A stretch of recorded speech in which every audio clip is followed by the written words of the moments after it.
Buenas noches, amados hermanos. Damos gracias al Señor por este día miércoles que nos ha permitido de poder usar estas plataformas, este medio, para poder conectarnos y poder hacer iglesia, poder levantar un culto a nuestro Dios Todopoderoso. ¿Usted le da gracias a Dios? Yo espero que sí. Yo le doy muchas gracias al Señor por este día que me ha dado y esta oportunidad de poder compartir con ustedes una porción de su palabra. De inmediato, yo le voy a pedir que abra su Biblia en el Evangelio de Juan, el capítulo 16. Vamos a leer del verso 8 al 11.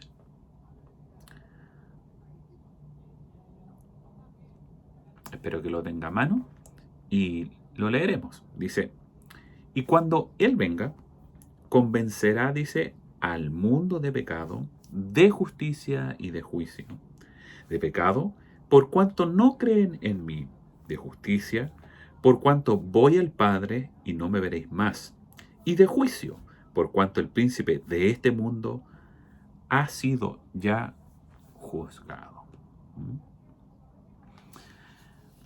De la boca de Jesús, de acuerdo a los registros de los evangelios, Él manifestó en una oportunidad a sus discípulos de que convenía que Él ascendiera al Padre, ya que si Él no ascendía al Padre, no vendría la tercera persona de la Trinidad, el Espíritu Santo, sobre el creyente.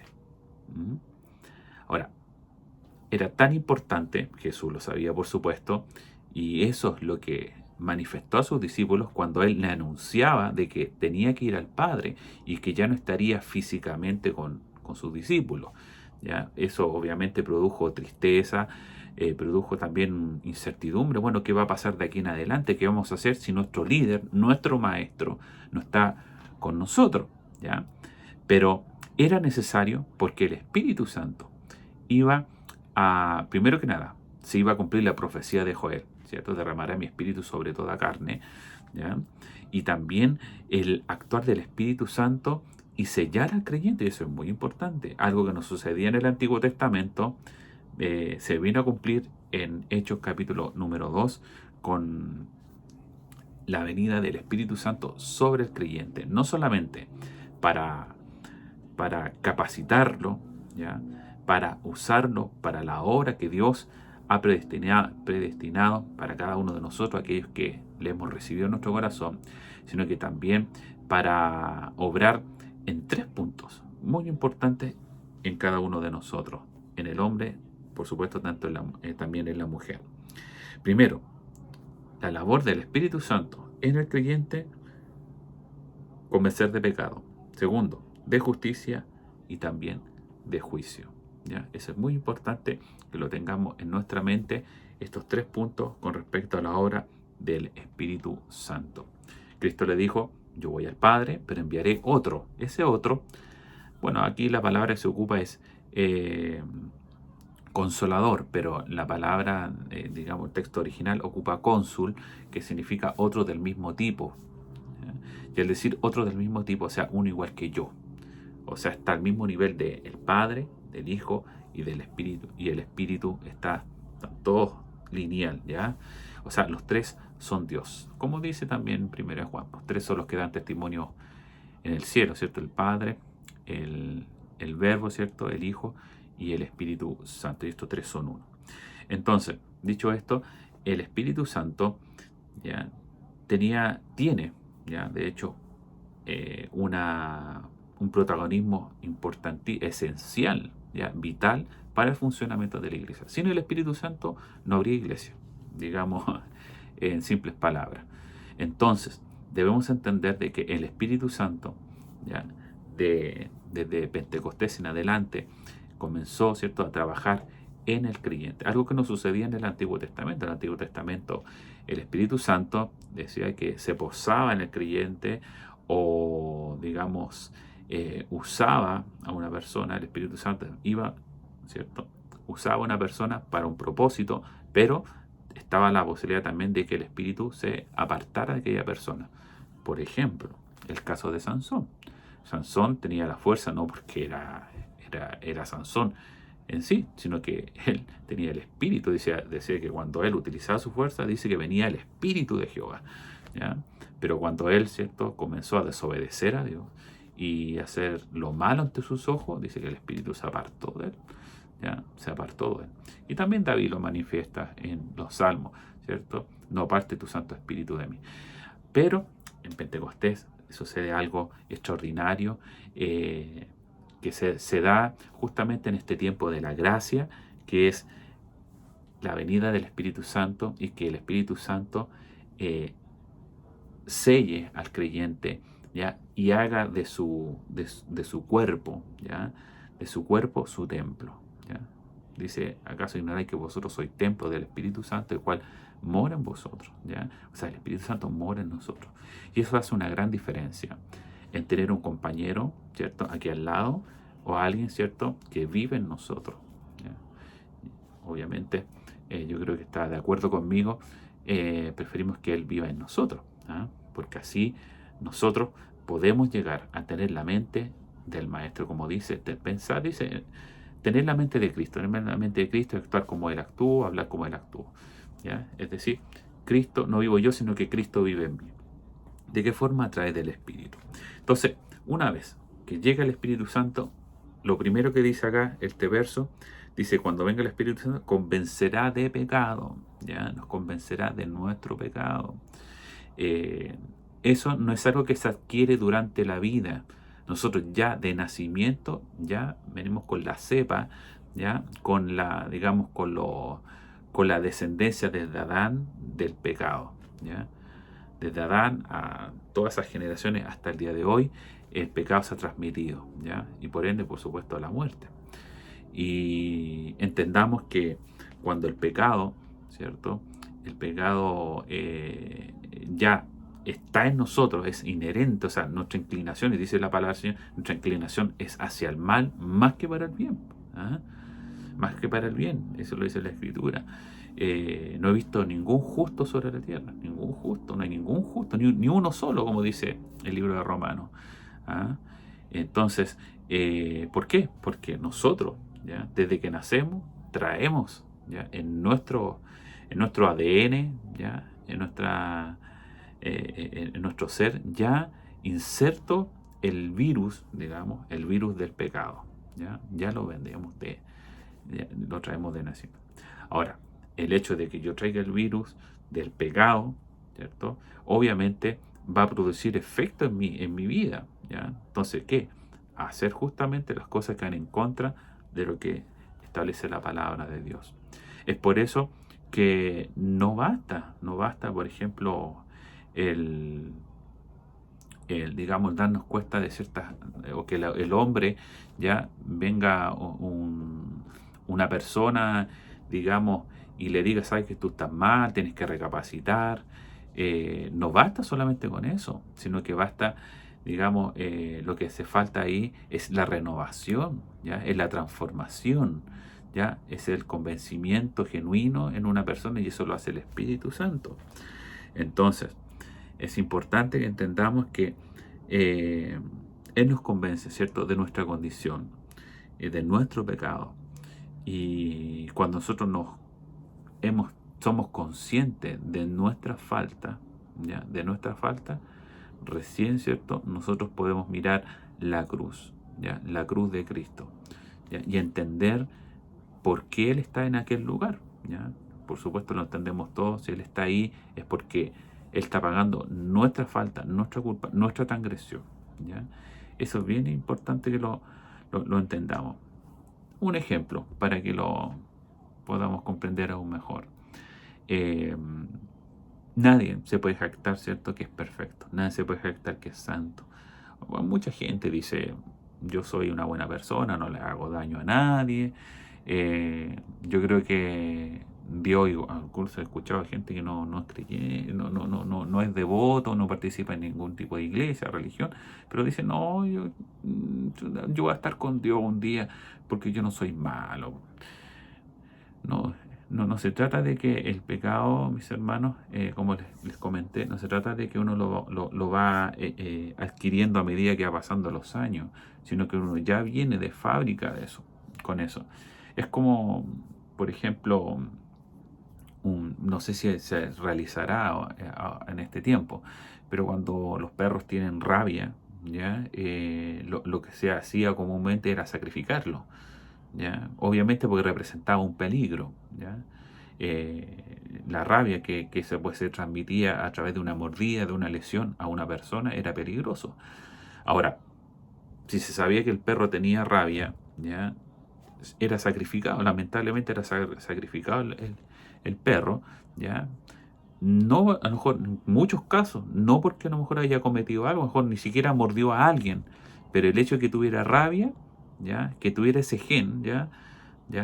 Esa enfermedad que podía transmitirlo y puede ser peligroso a una persona, ¿ya? Tenerlo en su ser, ¿ya? Habría que sacrificarlo para que no hiciera daño, ¿ya? Para que ese gen no lo transmitiera a otra persona, ¿ya?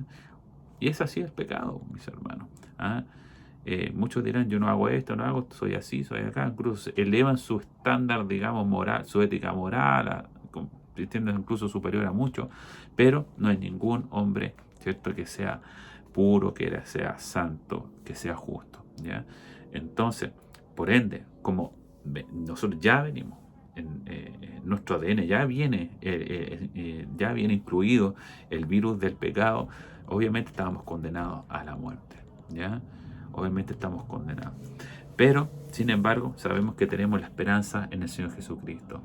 Tenemos nosotros el amor de Dios que ha sido derramado por medio de su Hijo y que nos trajo la salvación. Siempre y cuando nosotros seamos seducidos por el Espíritu Santo, ¿ya? Y podamos reconocer nuestra condición, ¿ya? Y eso es bien importante que lo entendamos, ¿ya? Incluso también hay otro ejemplo, ¿ya? No sé si se ha dado cuenta las manzanas, ¿ya? A veces uno vienen con pequeños hoyitos en las manzanas y uno automáticamente piensa, bueno, puede que haya un gusano dentro, ¿ya? O hubo un gusano, ¿ya? Que penetró la manzana, ¿ya? Pues seguro para comer o no sé, o anidar adentro. Pero fíjese que los gusanos no vienen de afuera hacia adentro de la manzana, ¿ah? Los gusanos estos nacen dentro de la manzana, ¿ah? Y empiezan a hacer espacio, y empiezan a hacer esos huecos, esos espacios para salir de la manzana. ¿Y cómo es eso? Claro, porque a veces los insectos incuban en la flor, ¿ya?, del manzano, en la flor del manzano, y dejan ahí sus huevos, ¿ya? Y cuando crece el fruto, ¿ya?, ese huevo se desarrolla dentro del fruto, entonces viene dentro. Así también el gusano del pecado venía dentro de nosotros, ¿ya? Por eso nuestra inclinación es hacia el mal. Pero el Espíritu Santo viene, ¿ya?, y nos convence de ese gen, de ese virus que nos separa de Dios, ¿ya? Entonces, eso es el punto número uno. Segundo, la otro es de justicia, ¿ya?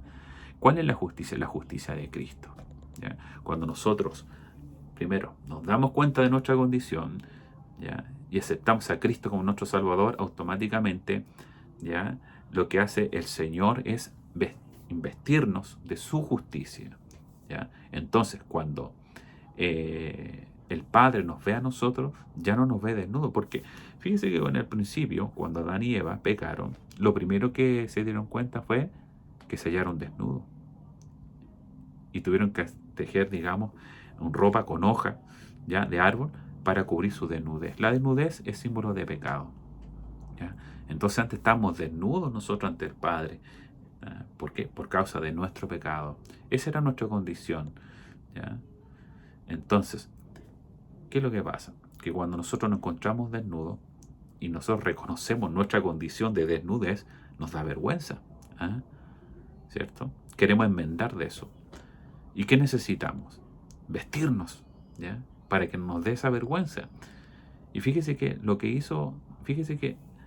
eh, cuando ellos estaban desnudos, ¿ya?, y sintieron vergüenza y se cubrieron ahí con hojas, seguramente atrás del arbusto, tenían vergüenza de su desnudez, ¿ya? Nos damos cuenta que el Señor interviene y dice que los viste con piel de animal. Obviamente, para poder vestirlo a aquella pareja, de aquel matrimonio, primer matrimonio, démonos cuenta de que obviamente tuvo que matar un animal, o sea, un ser inocente tuvo que sacrificarse para cubrir la desnudez, ¿cierto?, de Adán y de Eva. Así también, nosotros cuando nos presentamos, ¿ya?, y nos damos cuenta, ¿ya?, del virus que traemos, ¿ya?, de esa lombriz que está dentro de nosotros, ¿ya?, ese gusano del pecado que está dentro de nosotros, ¿ya?, el Espíritu Santo nos convence de pecado, nos da vergüenza, ¿ya?, nos da vergüenza.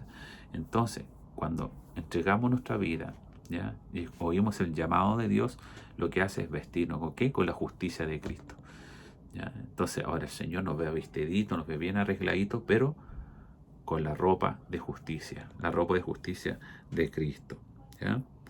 Por eso, mire, lea el 9, dice, de pecado, versículo 9, por cuanto no creen en mí. Claro, el que tiene al Hijo tiene la vida, ¿cierto? Y el que no tiene al Hijo tiene la muerte, ¿cierto?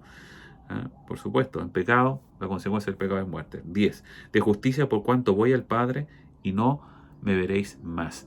¿Qué quiso decir eso Cristo? Nosotros recibimos las vestimentas de justicia proporcionada por el Señor, ¿ya? Pero Cristo, al decirse voy al Padre y no veréis más, es por la labor intercesora de Cristo entre el Padre y nosotros. Abogado tenemos para con el Padre a Jesucristo, ¿ya? Él aboga por nosotros.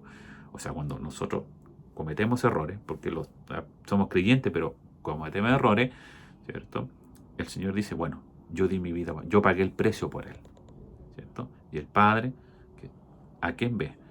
¿A quién ve cuando se dirige su mirada hacia nosotros? Ve a Cristo, la investidura de Cristo sobre nosotros, ¿ya? Y por eso nosotros tenemos acceso a su presencia y también al perdón, ¿cierto? Y después dice, y de juicio, por cuanto el príncipe de este mundo ha sido ya juzgado. Bueno, lo que sucedió en la cruz es simplemente de que Dios lo que hizo, ya sentenció a Satanás, ¿ya? Satanás está sentenciado, está condenado, ya no hay vuelta a causa de la justicia de Cristo, a causa del juicio del Señor, ¿eh?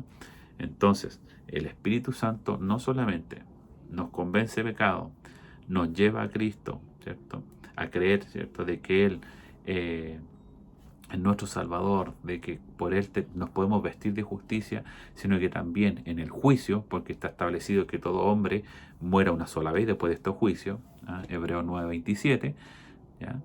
Y sabemos que uno será levantado para condenación y otro para salvación. El diablo ya está sentenciado, ¿ya?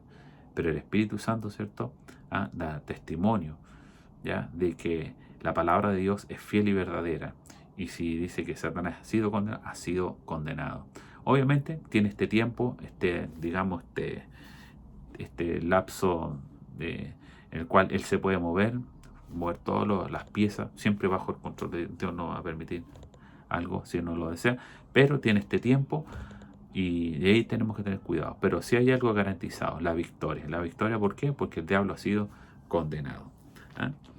Mire la importancia del Espíritu Santo, que es trascendental en nuestra vida. Es por eso que dejemos gobernarnos por el Señor, por medio de su Espíritu, por medio de su palabra. La palabra y el Espíritu son vitales. No puede ir solamente la palabra, la hoja y la tinta y el papel. Tenemos que acompañarla con la palabra, porque la palabra es la revelación de Dios. Pero ¿cómo se revela nuestra vida? Por medio del Espíritu Santo. Y ahí viene el convencimiento de nuestras faltas, de nuestros errores. Y podemos, ¿cierto?, nosotros entender que por medio de la fe en Cristo tenemos acceso a la presencia de Dios y pedirle perdón. Que el Señor les bendiga, amados hermanos, y vamos a dar gracias al Señor por esta su palabra.